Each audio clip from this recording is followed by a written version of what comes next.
What's up, everybody? Reba Reebz back at it. So I'm excited to bring to you story time in weightlifting. So what I'm gonna do, I'm gonna bring you a factual story, either every other week, once a month, I don't know, still working out the details. However, this story is gonna be 100% factual. The genres will differ as I bring them along. However, these stories are to bring to light maybe a story you don't know, or maybe you do know and I'm just gonna put a spin on it, because you know what? I'm gonna do this as I'm weightlifting, hence story time and weightlifting.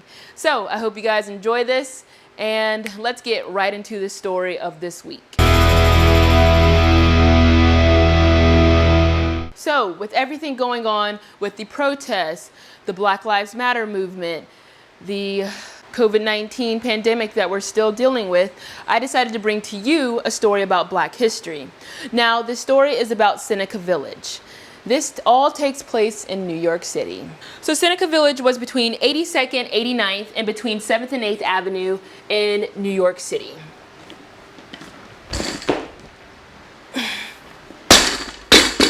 Basically, this land was sold to various African Americans and a few people of European descent, mostly Irish, some German. Seneca Village has a timeline of 1825 to around 1856-57. Now, this was an odd opportunity in this time, with emancipation just having happened, and in a sense, African American males really being new to land ownership.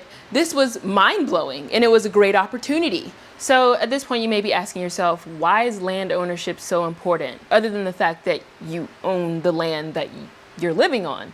Well, for African Americans, it was important because that was your right to vote, or that was one of the steps to get to your right of voting. So the requirements to vote at the time is, one, you had to be male, you had to own land that was $250 or more in value, and you also had to reside in New York for at least 3 years. So the fact that African Americans could go into Seneca Village and buy land, that was a step in the right direction.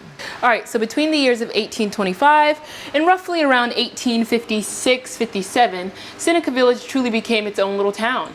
They had a church, they had a school, they even had a few graveyards.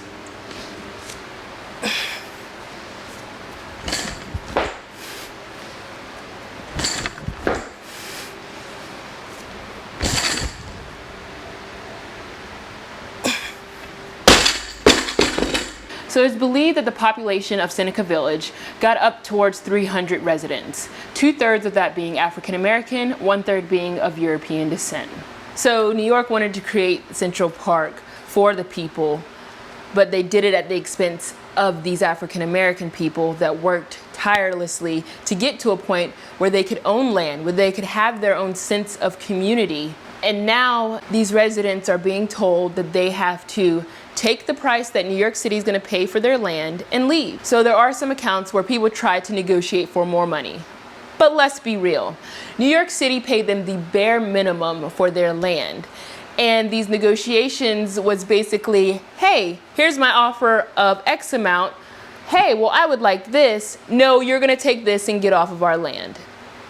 At this point, Seneca Village residents were taken out of the equation. The buildings were torn down and Central Park was built on top.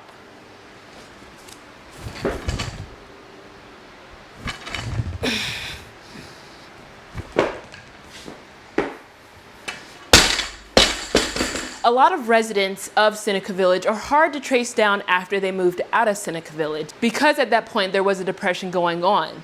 Some people fear that the residents of Seneca Village weren't able to financially recuperate from the loss of their homes and their land.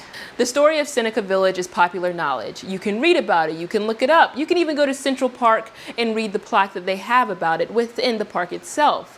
However, it is not talked about nowhere near as much when it comes to Black history.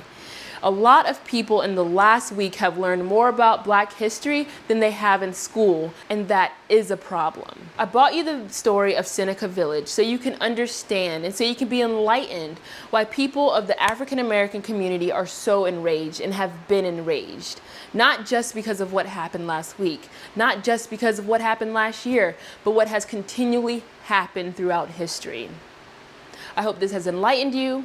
I hope you have learned something, and if anything, I hope you've enjoyed me lifting. All right, y'all. Thank you so much for tuning in. Until next week, I'm out.